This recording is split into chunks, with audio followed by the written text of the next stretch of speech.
Février 2015. Cela fait 1 an qu'on tourne, dans plein de régions de France. Et là, c'est notre dernier tournage.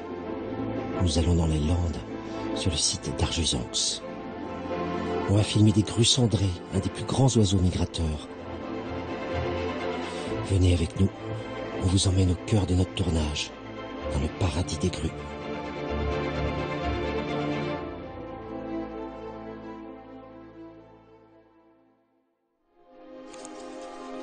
Le problème avec les grues, c'est qu'elles sont extrêmement farouches. À 500 mètres, si elles nous voient, c'est fini, elles partent. Et donc on a imaginé plusieurs systèmes de prise de vue. Le premier, c'est l'affût. Il est 6 heures, il fait moins 8 degrés. Voilà. Elles sont quelques milliers, juste là. À 50 mètres, mais là, elles ne nous voient pas. Donc on va rentrer dans la petite cabane. Waouh! Il y a un méga groupe à gauche. Il y a un groupe juste là. On a un groupe de 1500 à gauche, un groupe de 500 à droite, un groupe de 2000 là-bas, et 3 groupes de 300-400. Ouais, à mon avis, on a 4-5 000 oiseaux sur le plan d'eau. T'es prêt ?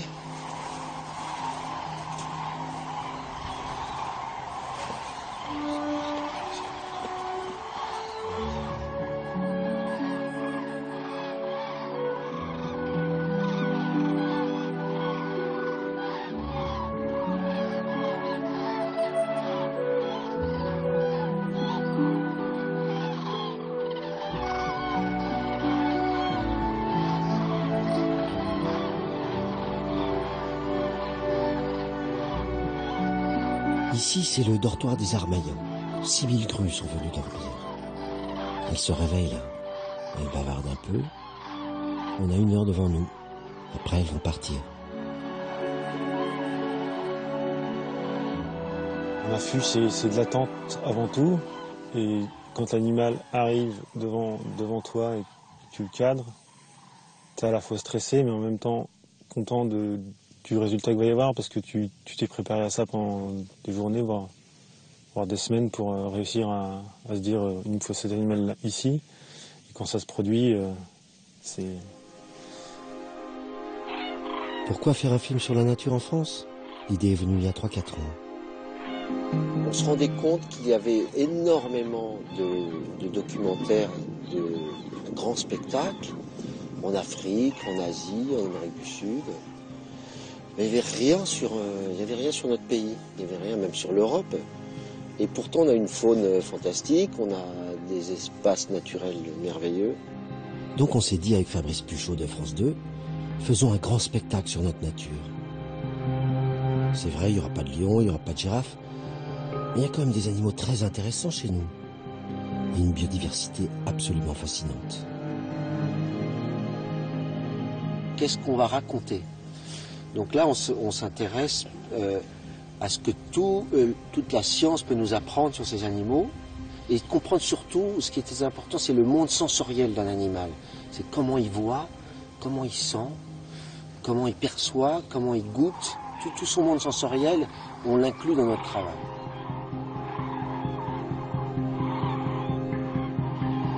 Celles qui sont là-bas, notamment là, au niveau de la grande prairie, ouais. C'est important là-bas, non? Non. Non, c'est une remise. Hein. Normalement, voilà, elles arrivent de la journée, elles ont mangé, elles se posent d'abord dans les prairies, elles font leur toilette, elles mangent encore un peu en grattant les quelques graines et insectes qu'elles peuvent trouver. Ouais. Et quand la nuit est complètement tombée, elles se renvolent toutes et elles vont dans les dortoirs. Et puis, avec les récits des gens qui travaillent sur le terrain, on trouve des anecdotes. Et ils nous aident à comprendre, à nourrir notre regard. Ah oui, c'est énorme. Ça rentre. Il est 6 heures du soir et des milliers de grues vont arriver du nord, tout en même temps. Et on les entend bien. Pourquoi elle tourne là? C'est un planeur, donc si elle peut éviter de battre des ailes, elle le fait. Ouais. Donc elle prend les ascendants en planant, une fois qu'elle a pris de la hauteur, elle redescend en planant sans battre des ailes. Et elle fait ça comme ça au maximum pendant la migration. D'accord. Bah, ça y est, elle rentre. Ouais. Elles arrivent. Vous êtes prêts les gars là? Ah, vous pouvez. Ça va débouler là. Ça va débouler sérieux.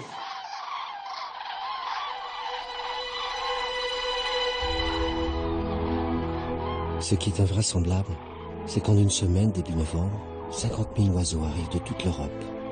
Comme s'ils s'étaient donné rendez-vous, toutes ici, au même endroit.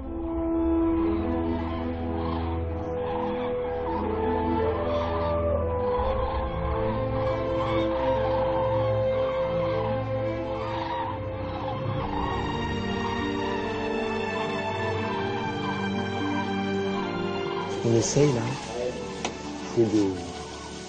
On a un groupe de 3, papa, maman et la fille, qui arrivent du Nord.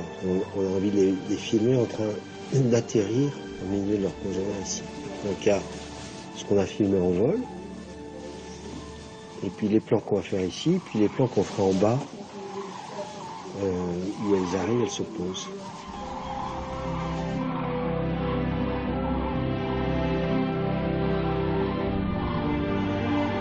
La plupart du temps, en discutant beaucoup avec ces gens-là, qui connaissent bien les animaux, qui nous disent, voilà, tu vas pouvoir peut-être te mettre ici. Il va peut-être falloir attendre 1 heure, peut-être 2 heures, peut-être 3 jours. Mais si tu te mets là, jamais personne ne l'a fait. Et tu vas pouvoir capter ce comportement dont je t'ai parlé. Et tu vas pouvoir le mettre dans ta séquence et tu auras quelque chose qui n'a jamais été filmé. Nous, on ne perçoit pas, on croit que c'est tout le même cri, mais pas du tout. Chaque grue a une signature vocale et chaque grue, donc, elles peuvent se reconnaître quand elles sont 10 000, elles s'entendent à 500 mètres, elles se reconnaissent à leur signature vocale. Donc c'est des ultrasons, c'est des complexités sonores que nous on ne perçoit pas, mais elles, entre elles, elles perçoivent très bien, n'est-ce pas Nathalie? Je sais pas de conneries. Hein? On vit vraiment dans un pays incroyable. Dans mon enfance, j'ai été bercé par les contes. Ma mère me lisait Rudyard Kipling, Grimm, La Fontaine. J'adorais Rikki Tikki Tavi, la petite mangouste. Ou les oies de Nils Holgersson. Je crois que ça m'a marqué. À mon tour, ce qui me plaît par-dessus tout, c'est de raconter des histoires. Et la nature, c'est le plus fabuleux des théâtres. Nos scénarios sont issus des connaissances du terrain et scientifique, mais on va quand même inventer une histoire dans le sens où on va prendre une situation particulière d'un individu particulier. Cette histoire, elle a déjà existé dans la nature. On veut la reconstituer. Alors voilà, les groupes de 3. Ouais. Groupe de 3, c'est intéressant, et groupe de 2. Groupe de 2, et puis sinon c'est multitude. Mais pas un, ça ne nous intéresse pas. Bon. 2, 3 groupes. 2, 3 ou multitude. Il y a une dramaturgie, il y a comme un scénario de fiction, il n'y a pas de dialogue évidemment, mais ça mis à part, il y a des indications très très fortes et très simples d'action et de mise en scène dans ce qu'il nous donne. À nous de nous adapter sur le terrain évidemment derrière, à nous de trouver la manière de raconter ce qu'il a envie de décrire avec nos images. Et un truc que j'ai pas, c'est les 3 qui voyagent, papa, maman, demoiselle, ils voyagent, ils croisent des grues, ils se retrouvent dans Argent, et j'adorerais, ça c'est peut-être toi, mais parce que de là on ne peut pas le faire, mais d'en bas, je vois 3 grues qui arrivent et qui se posent au milieu des autres. C'est vraiment inspiré du système anglais, des documentaires animaliers. On est loin des documentaires animaliers des années 80 ou 90, où on suit une espèce, on filme ce qu'on peut, et puis on verra au montage ce qu'on arrive à faire. C'est vraiment une démarche en amont d'écriture et de scénarisation. En revanche, si on est en affût, toi tu vas peut-être te mettre en affût en bas, s'il y a de la parade, tu resserres sur les 2. Parce qu'on peut faire prolonger cette parade par une autre scénette après, où ils sont au bord de l'eau. On peut continuer la parade. Petite parade, ça m'intéresse toujours. Non, parce qu'il faut qu'elle soit entière pour que ça soit joli, quoi. Pour filmer l'histoire de Mademoiselle Grue, on utilise toutes les techniques de tournage. On raconte ici comment Mademoiselle va trouver son conjoint et s'unir pour la vie avec lui. Pour la filmer en vol, on a tourné avec 3 grues imprégnées, c'est-à-dire élevées par l'homme dès la naissance. Elles suivent Christian partout depuis qu'elles sont petites. Mathieu s'est installé sur son ULM et il a pu filmer leur voyage.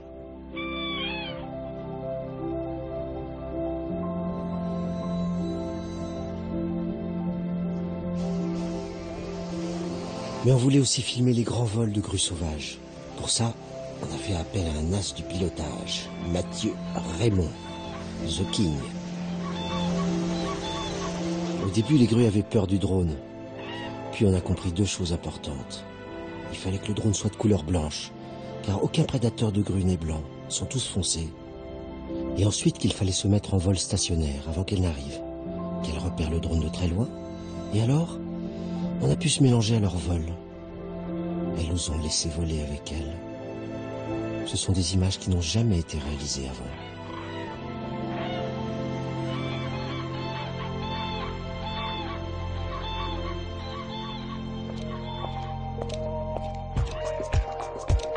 Le plus difficile, ça a été de s'approcher suffisamment près pour filmer leur intimité, la séduction et surtout les parades. Pour ça, on a installé des affûts mobiles. Pendant la journée, les grues vont se nourrir dans les champs aux alentours. Alors on en profite pour s'installer. Et après, il suffit d'attendre. Pendant que Samuel passe la nuit dans sa tente, on est allé se positionner dans un endroit magique, le Petit Marais. Une cabane qui est juste à quelques mètres d'un dortoir. Une bonne marche au petit matin, ça réveille.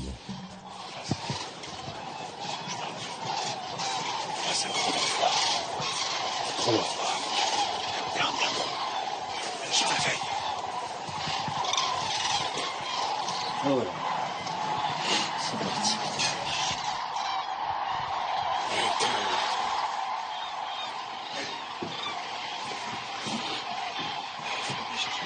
J'ai besoin de moi. Bougeons pas, ils vont peut-être revenir. Hein.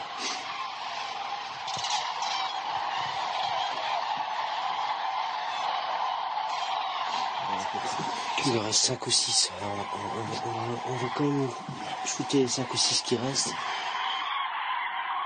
Parti.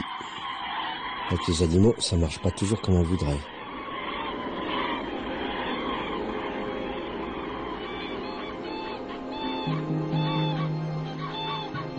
Ce qui est étonnant, c'est ce rassemblement de milliers d'oiseaux. Depuis 10 ans, ils viennent tous passer l'hiver ici. C'est curieux parce que on est ici dans un endroit que nous, les hommes, on a détruit. Il y a moins de 30 ans, c'était un paysage complètement dévasté par l'activité humaine. C'était un site industriel qui a été abandonné pour son activité minière. On avait un paysage lunaire.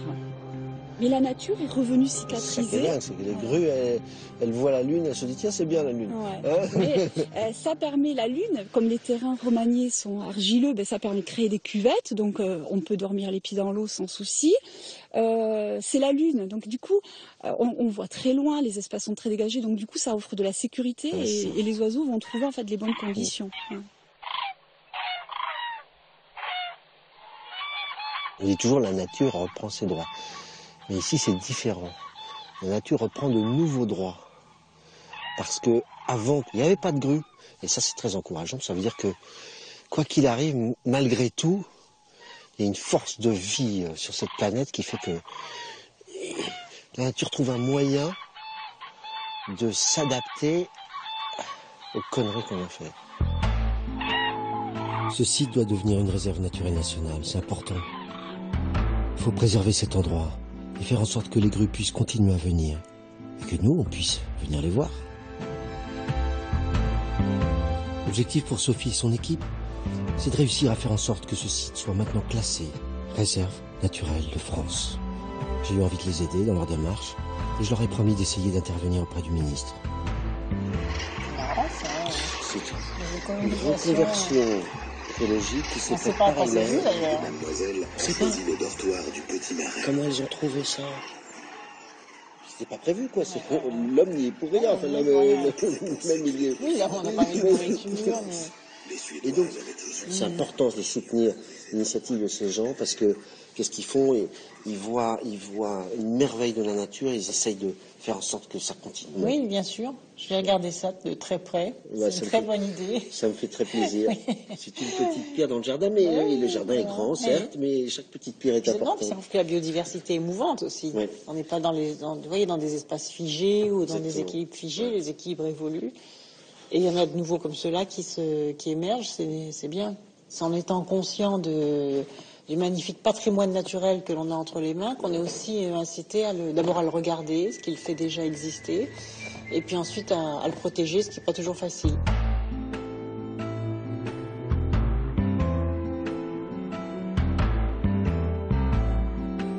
C'est le dernier jour du tournage des Plus beaux pays du monde 2, dont on a commencé le tournage il y a plus d'1 an. Donc ça c'est émouvant évidemment. On ferme la boutique avec tout le monde, mais on va la rouvrir bientôt. Et ce qui est génial, on le voit ici déjà, c'est que donc on est au paradis des grues à Arjusanx ici, et les grues, elles commencent à s'entraîner. Et ça veut dire qu'elles vont partir.